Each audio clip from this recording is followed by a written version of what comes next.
الحمد للہ رب العالمین والصلاة والسلام علی اشرف الانبیاء والمرسلین محمد وآلہ واصحابہ اجمعین اما بعد اعوذ باللہ من الشیطان الرجیم بسم اللہ الرحمن الرحیم وما لی لا اعبد الذی فطرنی والیہ ترجعون۔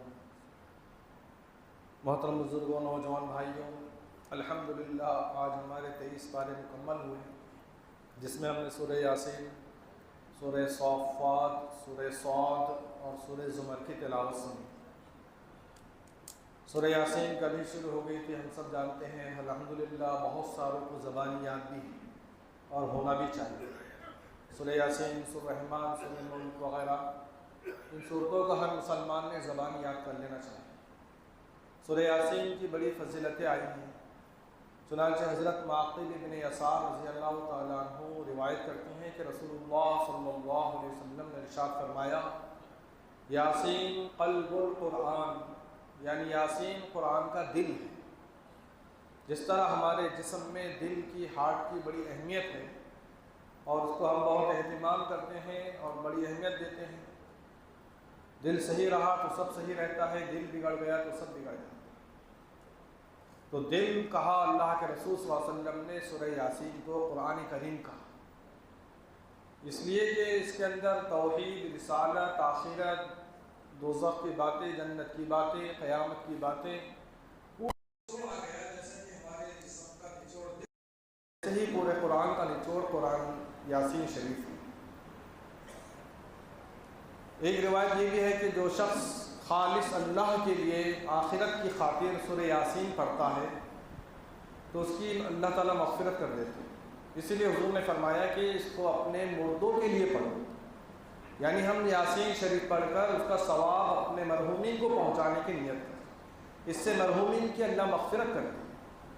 اللہ کے رسول کا فرمان ہے، اقرأوا یاسین علی موتاکم، یاسین کو اپنے مردوں کے اوپر پڑھو۔ ایک روایت یہ بھی ہے جو ہم سب جانتے ہیں، بہت مشہور روایت ہے کہ جب جان کنی کا عالم ہو، نزا کا عالم ہو، جان نکل نہیں رہی ہے، گھر میں پڑا ہوا ہے یا پڑی ہوئی ہے، پورا گھر ڈسٹرب ہے، دواخانے والوں نے بھی جواب دی تھی اب گھر کو لے جاؤ، جتنی خدمت ہو سکتی کرو، اور اللہ نے زندگی دی، جان ہے کہ جاتی نہیں، پریشانی بھی ہے، پورا گھر ڈسٹرب، عورتیں پریشان، بچے گھبرائے ہوئے۔ اب کیا ہوتا ہے؟ مولوی صاحب کو پکڑ کر لاؤ، مولانا کو بلا کر لاؤ، اور وہ یاسین پڑھیں گے تو اس کی جان نکل جائے گی اور ہمارا تھوڑا آرام ملے گا، ہمارے گھر کا کچرا اور گھان نکل جائے گی۔ یہ حیثیت ہے ہماری، جس کے لیے ہم پوری دنیا کھپا دے رہے، آخرت برباد کر دے رہے، نمازیں چھوڑ رہے، کاروبار میں لگے ہوئے ہیں کہ بیوی بچوں کا بھلا ہو جائے۔ وہی بیوی بچے ایک دن یہ سوچتے ہیں کہ یہ کچرا ہمارے گھر سے نکل جائے گا تو اچھا ہو جائے۔ اب مولوی صاحب کو بلا کر لائے، امام صاحب کو بلا کر لائے، انہوں نے سرہانے بیٹھ کے یاسین پڑھے، تو یاسین پڑھنے کی اللہ کے رسول صلی اللہ علیہ وسلم نے ایک فضیلت بھی بتائی ہے کہ یاسین جان کنی کے عالم میں پڑھنے سے آسانی سے موت ہو جاتی ہے، جان آسانی سے نکلتی ہے۔ بہرحال گھر والے بھی پڑھتے ہیں، جانا تو سب کو ہے، تو جب کسی کی جان نہیں نکلتی ہے، جان جانے وقت، مرتے وقت یاسین شریف پڑھنے کی فضیلت یہ ہے کہ جان آسانی سے کلمے کے ساتھ نکل جاتی ہے۔ ایک اور روایت ہے، اللہ کے رسول صلی اللہ علیہ وسلم نے فرمایا کہ جو شخص صبح یاسین شریف پڑھ لیتا ہے، پورا دن خوشیوں سے، آرام سے اس کا گزرے گا، اللہ کی حفاظت میں رہتا ہے، اور جو شام میں پڑھتا ہے، رات بھر اللہ کی حفاظت میں، خوشی سے، آرام سے رہتا ہے۔ اس لیے یاسین شریف کا ہمیں اہتمام کرنا چاہیے، صبح شام اس کی تلاوت کرنا چاہیے۔ زبان یاد کر لیے تو قرآن شریف لے کر پڑھنے کی بھی ضرورت نہیں، بغیر وضو کے زبان پاک صاف ہے، زبان یاد ہے، ہم کبھی بھی اس کا ورد کرتے رہ سکتے ہیں۔ سورہ یاسین شروع ہوئی، یاسین والقرآن الحکیم انک لمن المرسلین۔ شروع میں اللہ کے رسول صلی اللہ علیہ وسلم کی تعریفات ہوئی، اللہ کے رسول کی رسالت کو اللہ نے ثابت کیا۔ یاسین حروف مقطعات بھی ہے جس کے معنی سوائے اللہ کے کوئی نہیں جانتا ہے، اور ایک روایت میں یاسین اللہ کے رسول کا لاڑ کا نام بھی بتایا گیا ہے۔ اور اس کے بعد اللہ نے کہا کہ یہ قرآن حکمت والا ہے، پکا قرآن ہے، کوئی ایسی ویسی کتاب نہیں ہے، کسی اور کی ناول ٹائپ کتاب نہیں ہے، یہ حکمت والی پکی کتاب ہے۔ انک لمن المرسلین، اے محمد صلی اللہ علیہ وسلم آپ رسولوں میں سے ہیں، اللہ نے آپ کی رسول ہونے کی بات کہی اور آپ کی رسالت کو ثابت کیا۔ انک لمن المرسلین علی صراط المستقیم، اللہ کے سیدھے راستے پر ہیں آپ اپنے اعتماد کو بحال کیجیے، آپ کانفیڈنس میں رہیے، آپ بھروسے سے رہیے، آپ رسولوں میں سے ہیں، صراط مستقیم پر ہیں، اور اللہ نے آپ کو ایک ایسی قوم کی طرف رسول اور نبی بنا کر بھیجا کہ ان کے پاس آپ سے پہلے کوئی نبی نہیں آیا تھا۔ عرب میں حضرت اسماعیل علیہ السلام کے بعد سے کوئی نبی نہیں آیا تھا، ایسے عرب والوں کو اللہ کے نبی کو رسول بنا کر بھیجا۔ اس کے بعد اللہ کے رسول کی رسالت کو، دعوت کے کام کو مضبوط کرنے کے لیے اللہ نے ایک واقعہ نقل کیا، وَاضْرِبْ لَهُمْ مَثَلًا أَصْحَابَ الْقَرْيَةِ إِذْ جَاءَهُمُ الْمُرْسَلُونَ إِذْ أَرْسَلْنَا إِلَيْهِمْ اثْنَيْنِ فَكَذَّبُوهُمَا فَعَزَّزْنَا بِثَالِثٍ فَقَالُوا إِنَّا إِلَيْكُمْ لَمُرْسَلُونَ۔ حضرت عیسیٰ علیہ السلام کی نبوت کا دور چل رہا ہے۔ ایک بستی تھی انطاکیہ، وہاں حضرت عیسیٰ علیہ السلام نے اپنے 2 ساتھیوں کو، جماعت کے کام کرنے والوں کو، دعوت کے کام کرنے والوں کو بھیجا کہ جاؤ اس بستی میں دعوت دو۔ یہ 2 لوگ پہنچے، بستی والوں نے ان کو جھٹلا دیا کہ ہم تم کو، عیسیٰ کو بھی نہیں مانتے، تم کو بھی نہیں مانتے، ہم تو اپنی بت پرستی میں رہیں۔ پھر حضرت عیسیٰ علیہ السلام نے فَعَزَّزْنَا بِثَالِثٍ، تیسرے داعی کو بھیجا کہ جاؤ تم ان دونوں کا سپورٹ کرو۔ یہ تینوں نے محنت کی، کام کیا، لیکن بستی والے ماننے کو تیار نہیں۔ وَجَاءَ مِنْ أَقْصَى الْمَدِينَةِ رَجُلٌ يَسْعَىٰ، اچانک جب ان تینوں داعیوں کا کام چل رہا تھا، قوم نہیں مان رہی تھی، قوم جھٹلا رہی تھی، تو ایک آدمی دوڑتا بھاگتا ہوا آیا اور اس نے کہا کہ یہ نبی ہیں، یہ رسول ہے، ان کی بات مانو، ان کی اتباع کرو۔ یہ آدمی دوڑ کر آنے والا حبیب نجار تھا، جو ایک بہت بری بیماری میں مبتلا ہوا تھا۔ بستی والوں نے اس کو بائیکاٹ کیا، اس کو بستی کے باہر آؤٹ آف سٹی اس کو پھینک دیا۔ جب یہ تینوں دائی وہاں سے گزر رہے تھے تو ان کی ملاقات ہوئی، انہوں نے اس سے دعوت دی، اس کو بھی۔ اس نے کہا کہ میں تمہاری دعوت قبول کرتا ہوں، لیکن میری یہ بیماری دور ہو جانا، میرے لیے دعا کرنا۔ ان تینوں دائیوں نے اللہ سے دعا کی، اللہ نے اس کی بیماری اچھی کر دی اور وہ ایمان میں داخل ہوئے۔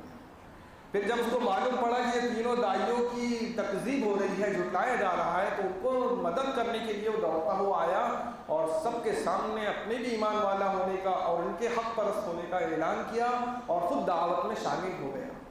وَمَا لِيَ لَا أَعْبُدُ الَّذِي فَطَرَنِي وَإِلَيْهِ تُرْجَعُونَ، اس نے کہا کہ کیا ہوا ہے مجھے کہ میں عبادت نہ کروں اس اللہ کی جس نے مجھے پیدا کیا اور اسی کی طرف مجھے لوٹ کر جانا۔ جب اس کی بات سنی کہ پہلے ہی کافر اور دیہات والے، گاؤں والے غصے میں تھے، تینوں دائیوں کو تو چھوڑ دیا، اس کو پکڑا، اتنا مارا کہ شہید کر دیا۔ اور اس کے بعد اللہ نے اس کا بھی تذکرہ کیا، یا لیت قومی یعلمون بما غفر لی ربی وجعلنی من المکرمین۔ اللہ نے اس شہید کو، دعوت کے کام پر شہید ہونے والے کو اللہ نے فوراً جنت میں ڈال دیا، اور اس کی یہ نقل کی اس کے خواہش کو کہ کاش کہ میری قوم کو معلوم ہو جائے کہ میرا اللہ نے میری مغفرت کر دی اور مجھے بڑی عزت والوں میں شمار کیا۔ یہ حبیب نجار کا واقعہ بیان کرنے کے بعد آگے اللہ رب العزت میں سائنس اور ٹیکنالوجی اور جغرافیہ کا تذکرہ کیا۔ قرآن مجید میں یہ سب باتیں بھی موجود ہیں۔ اسی سورہ یاسین میں ہم نے سنے لَلشَّمْسِ يَنبَغِي لَهَا أَن تُدْرِكَ الْقَمَرَ وَلَلَّيْلُ سَابِقُ النَّهَارِ وَكُلٌّ فِي فَلَكٍ يَسْبَحُونَ۔ یہ سورج کے، چاند کے، ستاروں کے، مریخ کے، مشتری کے، یہ جتنے افق میں، فضا میں لاکھوں کروڑوں سیارے ہیں، ہماری اس دھرتی سے کئی گنا بڑے ہیں۔ یہ مجھ سے زیادہ ہمارے سائنس ٹیکنالوجی والے جانتے ہیں۔ ان باتوں کو اللہ نے قرآن میں سورہ یاسین میں ذکر کیا کہ سورج کے لیے مناسب نہیں ہے کہ وہ چاند کو پکڑ لے، چاند کے لیے مناسب نہیں کہ سورج کے پاس چلا جائے، زمین دن کے لیے مناسب نہیں کہ رات میں داخل ہو جائے، رات کے لیے مناسب نہیں کہ دن میں داخل ہو جائے۔ ہر ستارہ کل فی فلک یسبحون، پورے ستارے اور سیارے اپنے اپنے محور پر دوڑ رہے ہیں، چکر مار رہے ہیں، تیر رہے ہیں۔ سب کا اپنا اپنا محور ہے۔ چاند کا محور ہے، اس کو گھومنے کے لیے 30 دن لگتے ہیں۔ سورج کا محور ہے، اس کو دھرتی کے آس پاس گھومنے کے لیے 1 سال لگ جاتا ہے۔ ایسے ہی پورے ستارے سیارے آپس میں گھوم رہے ہیں۔ یہ کائنات کی بات، یہ فضاؤں کی بات، یہ سائنس کی بات، یہ ٹیکنالوجی کی بات ایک محمد عربی صلی اللہ علیہ وسلم سنا رہے ہیں۔ یا ایھا الناس ان کنتم فی ریب من البعث فإنا خلقناکم من تراب ثم من نطفة ثم من علقة۔ یہ آیت ہم نے 17ویں پارے سورہ حج میں سن کر آئے۔ اس میں اللہ رب العزت نے تخلیق انسان کے مراحل کو بیان کیا، یعنی ہماری پیدائش کیسے ہو رہی ہے۔ اللہ نے اس MBBS MBA والے کورس کو قرآن میں بیان کیا۔ اے لوگوں، اگر تمہیں شک ہے کہ تم دوبارہ پیدا نہیں کریں گے تو سنو، ہم نے تم کو مٹی سے پیدا کیا، پھر نطفے سے، پھر خون کے ڈلے سے، پھر گوشت کے ٹکڑے سے، پھر ہم نے اس گوشت کے ٹکڑے کو ہڈیاں پہنائی، پھر اس کو ایک زندگی بخشی۔ قرآن میں اللہ نے ہماری پیدائش کے مرحلے کو بتایا کہ ہمارے والدین کے ملنے پر جو نطفہ قرار پاتا ہے، میاں بیوی کے ملنے پر جو نطفہ قرار پاتا ہے مادر رحم میں، وہ نطفہ پہلے تو مٹی سے پیدا ہوا، مٹی سے غذا پیدا ہوئی، غذا سے ہم انسان غذا کھاتا ہے، اس سے نطفہ پیدا ہوتا ہے۔ نطفہ جب مادر رحم میں منتقل ہوتا ہے تو 40 دن تک نطفہ اپنی اسی نطفے کی شکل میں رہتا ہے۔ پھر 40 دن گزر جانے کے بعد وہ نطفہ خون کا ڈلہ بن جاتا ہے، جس کو قرآن میں علقہ کہا۔ پھر اس کے بعد وہ 40 دن اسی دور سے گزرتے ہوئے پھر اس کے بعد گوشت کا ڈلہ بن جاتا ہے، وہ 40 دن گزر جاتے ہیں، اس کا 3 چلے گزر گئے، 4 مہینے ہو گئے، اب جان پڑی۔ 3 چلے ہو گئے، پہلا 40 دن نطفے کا، دوسرا 40 دن خون کے ڈلے کا، تیسرا 40 دن گوشت کے ٹکڑے کا، پھر 4 مہینے کا حمل جب ماں کے پیٹ میں ہو جاتا ہے تو اللہ اس میں جان ڈالتے ہیں، فَكَسَوْنَا الْعِظَامَ لَحْمًا، اس کو ہڈیاں پہناتے ہیں، جان ڈالتے ہیں۔ یہ آیت جب سائنس اور ٹیکنالوجی والوں کے پاس پہنچی تو انہوں نے اس آیت کو، قرآن کو، اسلام کو، نبی کو جھٹلانے کے لیے حاملہ عورتوں پر ریسرچ کیا کہ کیا یہ صحیح ہے؟ اگر یہ صحیح نہیں ہے، غلط ہے، تو ہم پوری دنیا میں ایشو پھیلا دیں گے اور عام کر دیں گے کہ قرآن جھوٹ ہے، قرآن غلط ہے۔ بات تو قرآن پر آ گئی۔ جب انہوں نے حاملہ عورتوں پر ریسرچ شروع کیا، جب ملاقات کے بعد نطفے کی کیفیت بیان کی انہوں نے، ان کے پاس تو سائنس ٹیکنالوجی ہے، مجھ سے زیادہ آپ بھی جانتے ہیں، ساری چیزیں معلوم کر لیں گے، معلوم ہوا کہ واقعی یہ جو نطفہ ہوتا ہے، منی کا قطرہ ہوتا ہے، یہ 40 دن تک اپنی حالت پر رہتا ہے، اس کے بعد اس کی حالت خون کے ڈلے کی طرح ہو جاتی ہے، پھر خون کا ڈلہ بھی 40 دن رہتا ہے۔ وہ برابر حاملہ عورتوں پر سروس اور فوکس کر رہے ہیں، یہاں تک کہ تحقیقات کرنے والوں نے، ریسرچ کرنے والوں نے آخر میں کہہ دیا لا الہ الا اللہ محمد رسول اللہ، ایمان میں داخل ہو گئے۔ ایک ہاسپٹل میں 2 عورتوں کو 2 بچے پیدا ہوئے، ایک کو لڑکا ہوا، ایک کو لڑکی، ایک ہی وارڈ میں، ایک ہی کمرے میں، ڈیلیوری کا ایک ہی وارڈ۔ اب وہ نرسوں نے کچھ بدماشی کی، کچھ ساز باز کیا، پیسے ملا کر لڑکی والے کو لڑکا رکھ دیا، لڑکے کو لڑکی، ادھر بدل کر دیا، کیونکہ انہوں نے پہلے سے پلاننگ کی تھی کہ اگر لڑکی ہوئی تو اس کو بدل دینا، ہم کو لڑکا ہو، تو لڑکی والے کی ماں کے پاس لڑکا رکھ دیا، لڑکے والے کے پاس لڑکی رکھ دی۔ پھر آگے مسئلہ ہے، اب ادھر ان کو بھی اہمیت، بڑے ٹیکنالوجی کا دور ہے، پہلے پتہ چل جا رہا ہے کہ لڑکا ہے کہ لڑکی، اندازہ ہی صحیح، اصل تو علم اللہ کو ہوتا ہے، اللہ یعلم ما تحمل کل انثی، ہر عورت کیا اٹھا رہی ہے حمل میں یہ اللہ ہی کو معلوم ہے، لیکن ایک سونوگرافی، الٹرا سونوگرافی کے ذریعے سے معلوم کرا، نہیں ہمارے پاس تو لڑکا ہی ہونے والا تھا، لڑکی نہیں، ہم نہیں مانتے، یہ ادل بدل ہوا، انہوں نے کیس کر دیا ہاسپٹل پر، واویلا مچ گیا پورے ڈاکٹروں کے اندر، کیا حرکت ہوگی، کس نے کیا کیا، نرسوں کو پوچھ رہے، نہیں یہ لڑکی والے کو لڑکی ہی ہے، انہوں نے بدل دیا، جھوٹ بول رہے۔ بات بہت بڑھ گئی، یہاں تک کہ ڈاکٹروں میں ایک ڈاکٹر مسلمان بھی تھے، ایمان والے تھے، اور وہ عام طور پہ دعوت دیا کرتے تھے ان عیسائی انگریزوں ڈاکٹروں کو، اور قرآن کی تعلیمات بتایا کرتے تھے۔ اب وہ انگریز ڈاکٹر ان کے پیچھے پڑ گئے کہ مولانا صاحب وہ اب یہ مسئلہ تم ہی حل کرو، تمہارا قرآن سے حل کر کے بتاؤ، تم بہت قرآن کرتے، چلو بھائی تم قرآن سے اس مسئلے کو حل کرو۔ انہوں نے کہا کہ ٹھیک ہے میں کوشش کرتا ہوں۔ انہوں نے مصر میں فون لگایا، وہاں کے قراء و علماء سے بات کی، امریکہ کا واقعہ ہے، انہوں نے وہاں سے مصر میں لگائے، مصر کے قراء حضرات کہا کہ ایسا سا مسئلہ آ گیا، کس کا لڑکا کس کی لڑکی ہے سمجھ نہیں آیا، کیا کرنا؟ تو انہوں نے کہا بہت آسان ہے، قرآن سے ہم ثابت کر دیتے کس کا لڑکا ہے اور کس کی لڑکی ہے، جلدی بتاؤ، بولی ہاں تو بہت مسئلہ چل رہا ہے۔ انہوں نے کہا کہ دونوں عورتوں کا دودھ نکالو، اور دونوں عورتوں کا دودھ نکالنے پر اس کی ریسرچ کرو کہ کس کا دودھ ثقیل ہے، زیادہ غذا والا ہے، اور کس عورت کا دودھ پتلا ہے، کم غذا والا ہے، دونوں کو پہلے الگ کرو۔ اب وہ دودھ نکالا گیا اور دونوں کو الگ الگ کیا گیا، ایک عورت کا واقعی دودھ ثقیل تھا، بھرپور غذا والا تھا، اور دوسرے عورت کا دودھ پتلا تھا، کم غذائیت والا تھا۔ انہوں نے کہا کہ جس کی غذائیت زیادہ ہے اس عورت کا بیٹا ہے، لڑکا ہے، اور جس کی غذائیت کم ہے اس کی بیٹی ہے۔ کہا کہ یہ تو ٹھیک ہے معلوم ہو جا رہا، لیکن قرآن سے ہم کیسے، ہم قرآن ثابت کریں؟ کہا کہ ہاں، قرآن کے 4 پارے میں سورہ نساء شروع ہو رہی ہے، یوصیکم اللہ فی اولادکم للذکر مثل حظ الانثیین، للذکر مثل حظ الانثیین۔ اللہ کا کلام ہے، اللہ کا کہنا ہے لڑکے کو لڑکی کے مقابلے میں ڈبل حصہ دیا جائے۔ وراثت کے مسئلے بیان کیے گئے کہ لڑکا اور لڑکی 2 ہیں، یعنی کسی کا انتقال ہوا، ایک بیٹا ہے 2 بیٹیاں ہیں، بیوی ہے تو بیوی کو 8واں حصہ دے دیں گے، اور ایک بیٹا ہے 2 بیٹی ہے تو ایک بیٹے کے 2 حصے اور 2 بیٹیوں کے 1 حصے، ایسے 4 حصے کریں گے، 2 حصے بیٹے کو، 1 حصہ بیٹی کو۔ یہ اللہ کا اصول ہے، ضابطہ ہے۔ کہا کہ یہ تو وراثت کا ہے، اس سے دودھ اور بچہ کس کا ہے؟ ظاہر بات ہے کہ جب اللہ نے وراثت میں لڑکے کو ڈبل رکھا اور لڑکی کو سنگل رکھا تو یہ اللہ کا اصول ہے، اللہ کا ضابطہ ہے کہ پیدا ہونے کے بعد بھی اس لڑکے کی غذا بھرپور زیادہ مقدار میں ہے اور لڑکی کی مقدار کم ہے۔ قرآن سے ثابت کر دیا۔ جو ڈاکٹر قرآن میں ان کے مذاق اڑایا کرتے تھے سب الحمدللہ اسلام میں داخل ہیں۔ تو یہ اسلام کی حقانیت ہے، اللہ کا کرم ہے کہ اس نے، اللہ نے تخلیق کائنات، تخلیق انسان کو بیان کیا، اور دشمنوں نے اس پر ریسرچ کی، آخر میں کلمہ پڑھنا پڑا۔ مرج البحرین یلتقیان بینہما برزخ لا یبغیان، سورہ رحمان کی آیت ہے۔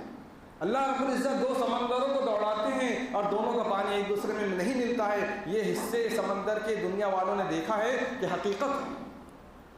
اب یہ سب باتیں سورج کی، چاند کی، سیاروں کی، یہ اپنے اپنے محور پر گھوم رہے ہیں، یہ انسانوں کی پیدائش کیسے ہوتی ہے، نطفہ، مضغہ، علقہ، اور یہ 2 دریا آپس میں مل کے بہ رہے ہیں، آپس میں ایک دوسرے میں نہیں ملتے، یہ سب باتیں بتا رہا ہے کون؟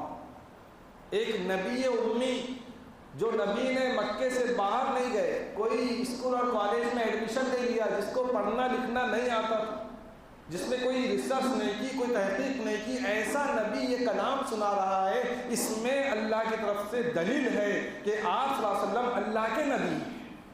یہ آپ صلی اللہ علیہ وسلم کا کلام نہیں ہے، یہ اس خالق کائنات کا کلام ہے جس نے آپ کو نبی بنایا اور آپ پر قرآن نازل کیا۔ یہ آیتیں آپ صلی اللہ علیہ وسلم کی نبوت اور رسالت کی دلیل ہے کہ یہ دیکھو، یہ محمد صلی اللہ علیہ وسلم ہے، ان کو پڑھنا لکھنا بھی نہیں آتا، اللہ نے پہلے سے پڑھنا لکھنا نہیں سکھایا اپنے نبی کو، تاکہ کوئی یہ نہ بولے کہ یہ بہت ہوشیار ہیں، بہت پڑھے لکھے ہیں، انہوں نے یہ قرآن لکھ کے لا لیے ہیں اور اپنے طرف سے بنا رہے ہیں۔ یہ نہیں ہونا بول کے اللہ نے اپنے نبی کو بچپن سے بغیر پڑھا لکھا رکھا۔ یہ آپ کی رسالت اور نبوت کی صداقت اور دلیل ہے کہ یہ آپ کا اپنا کلام نہیں ہے، بلکہ یہ اس ذات کا کلام ہے جس نے انسانوں کو پیدا کیا، اس ذات کا کلام ہے جس نے پوری دنیا کو بنایا۔ وہی اپنی کمپنی کو جانتا ہے، پھر وہی وہ کمپنی کی باتیں بتا رہا ہے۔ اس کے بعد سورہ یاسین میں اللہ رب العزت نے آخرت کا تذکرہ کیا۔ وَنُفِخَ فِي الصُّورِ فَصَعِقَ، سور پھونکا جائے گا۔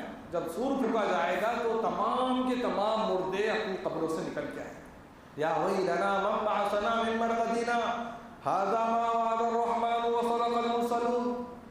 مردے قیامت کے دن قبر سے اٹھیں گے تو کہیں گے کہ ہمارے بستر میں سے، سونے کی جگہ میں سے کس نے اٹھایا ہم کو یہاں سے؟ قبر بھی ان کے لیے مصیبت ہی ہوگی، قبر میں بھی ان کو دوزخ کا عذاب جھیلنا پڑ رہا ہوگا۔ اب وہ اس عذاب سے نکل کر ایک بڑے عذاب کی طرف آئیں گے تو کہیں گے وہ چھوٹا عذاب ہی اچھا تھا، یہ قیامت کی ہولناکی پریشانی ہم کو ہماری قبروں میں سے کس نے اٹھایا؟ قالوا یا ویلنا من بعثنا من مرقدنا۔ مومن کہیں گے، مسلمان کہیں گے ھذا ما وعد الرحمن، یہ اللہ کا وعدہ ہے اور رسولوں نے سچ بولے تھے کہ تم کو ایک دن اٹھ کر اللہ کو حساب کتاب دینا ہے، چلو اب حساب کتاب دینا ہے۔ اس کے بعد اللہ نے جنتیوں کا تذکرہ کیا کہ ہم وازواجہم فی شغل فاکہون، کہ جنتی جنت میں اپنے بیویوں کے ساتھ، اپنے اعلی اولاد کے ساتھ مزے اڑائیں گے، خوش و خرم رہیں گے، ان کو جو دن میں آیا اللہ ان کو پورا کرے۔ بیویاں بھی ہوں گی، دونوں طرح کی بیویاں ہوں گی وہاں جنت میں۔ اللہ وزوجناہم بحور عین، اللہ حور عین سے شادیاں کرائے تو حور بھی بیوی بن کر رہے گی، اور دنیا کی ہماری آج کی بیویاں بھی ساتھ میں رہیں گی، لیکن ان کا مزاج بدل جائے گا، ان کا اخلاق بدل جائیں گے، ان کے بول چال بدل جائیں گے۔ اب وہاں پر کوئی کڑوی کسیلی نہیں سنائے گی، کوئی تانے نہیں دیں گی، کوئی شک نہیں کریں گی کہ تم حوروں کے ساتھ کیا کریں گے۔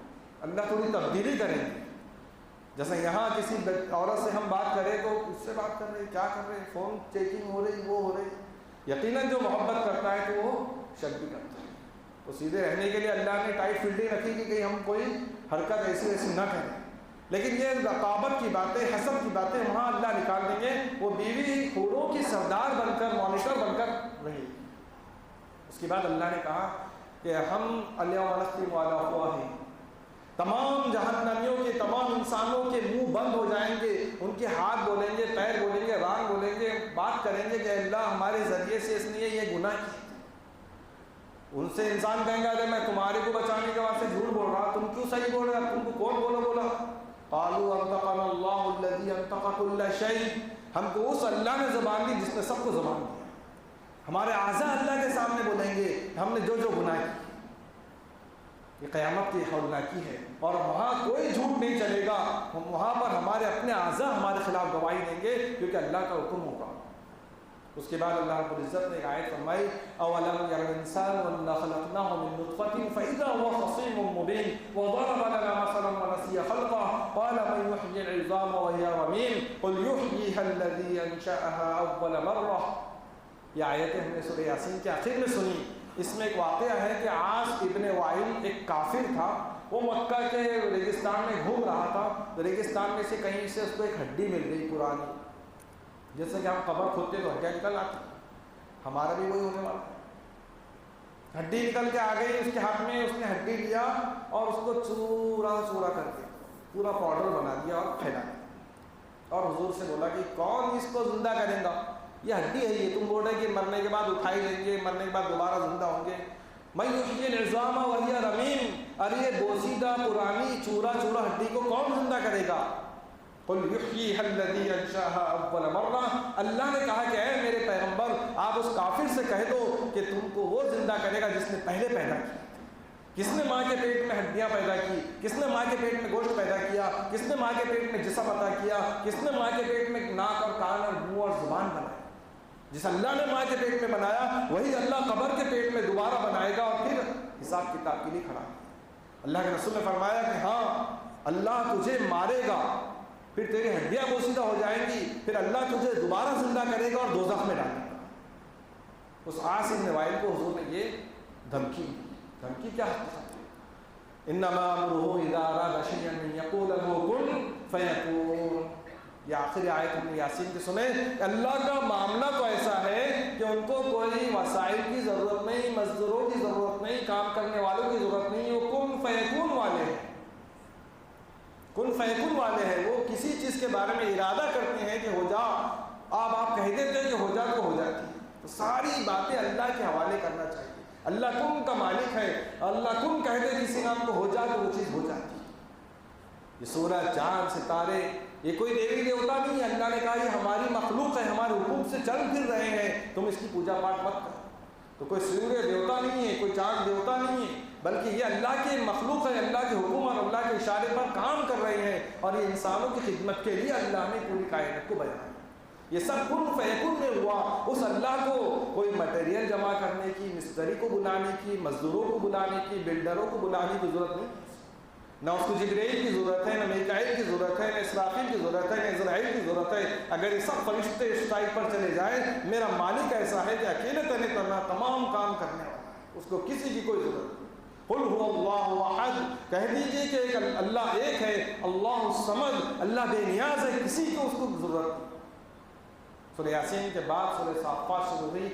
صافا والصافات صفا فالزاجرات زجرا فالتالیات ذکرا ان الہکم لواحد.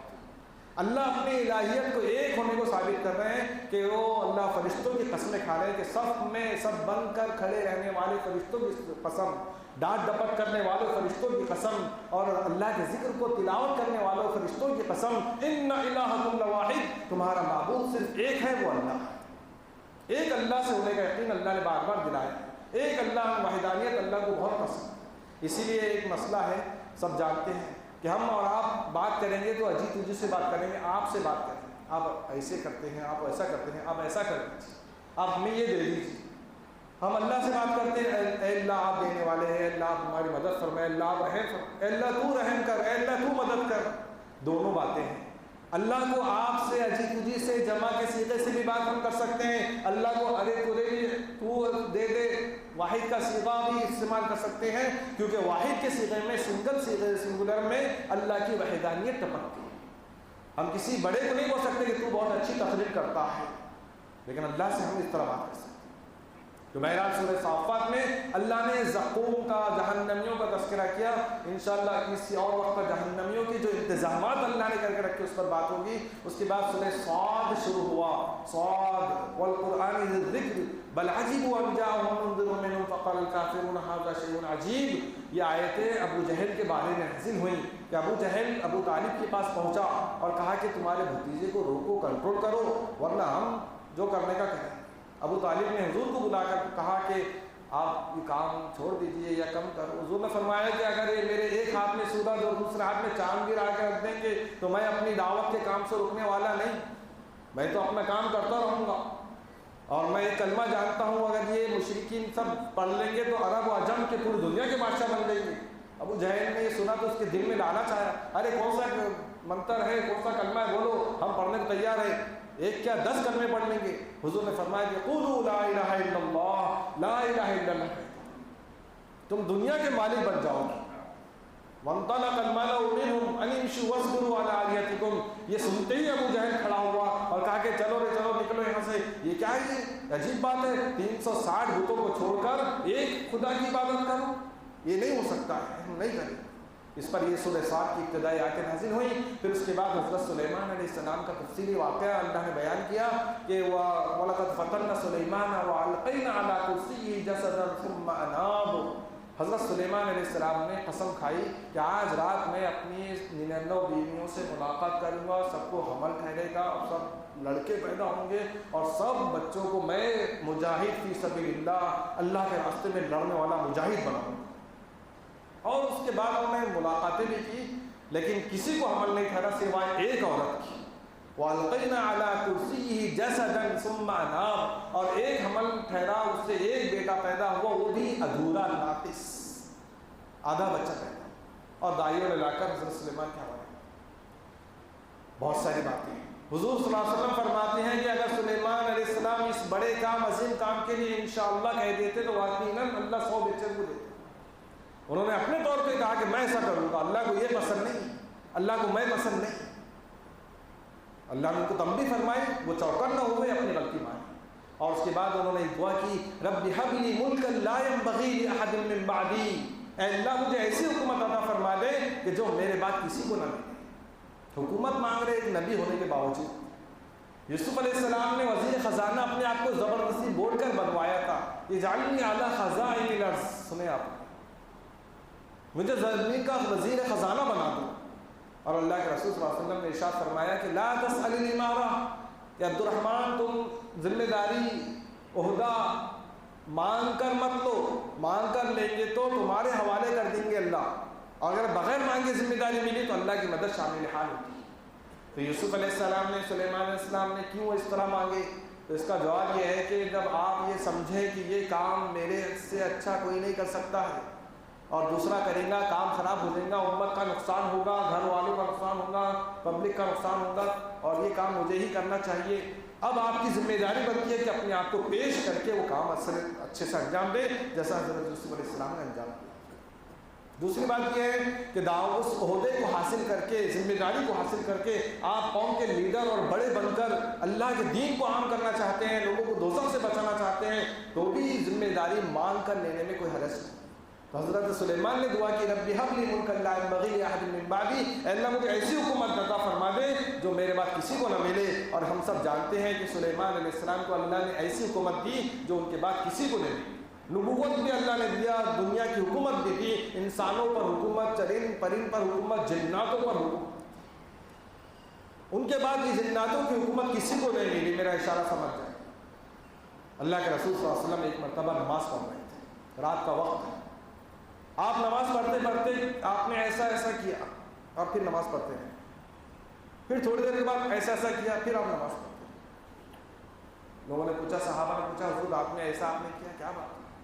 تو حضور نے فرمایا کہ میں جب رات میں نماز پڑھ رہا تھا تو ایک شیطان کی ہمت بہت بڑھ گئی تھی، اور وہ میری نماز خراب کرنے کے لیے اس نے ہمت کر کے آ گیا اور میری نماز میں وسوسے ڈال رہا تھا، میں نے اس کو باندھ دیا تھا، جکڑ دیا تھا اس کو، اگر میں نے باندھ دیا اس کو۔ پھر تھوڑی دیر کے بعد مجھے اپنے بھائی سلیمان علیہ السلام کی یہ دعا یاد آئی، ربی حب لی ملکا لا ینبغی لاحد من بعدی، اے اللہ مجھے ایسی حکومت عطا فرما جو میرے بعد کسی کو نہ ملے۔ جب یہ آیت اور یہ دعا میرے سلیمان بھائی کی یاد آئی، میں نے اس کو واپس کھول کے چھوڑ دیا، آزاد کر دیا۔ اگر میں چاہتا تو اس کو قید کر لیتا، اور مدینے کے بچے صبح اور سے کھیلتے تھے۔ تو آپ نے جنات کو موکل نہیں بنایا، آپ نے جنات کو اپنے قبضے میں قید میں لے لیا۔ جب آپ صلی اللہ علیہ وسلم نے لے لیا تو آپ کون کیسے لے سکتا ہے؟ اللہ تعالیٰ ہمیں صحیح سمجھ عطا فرما کر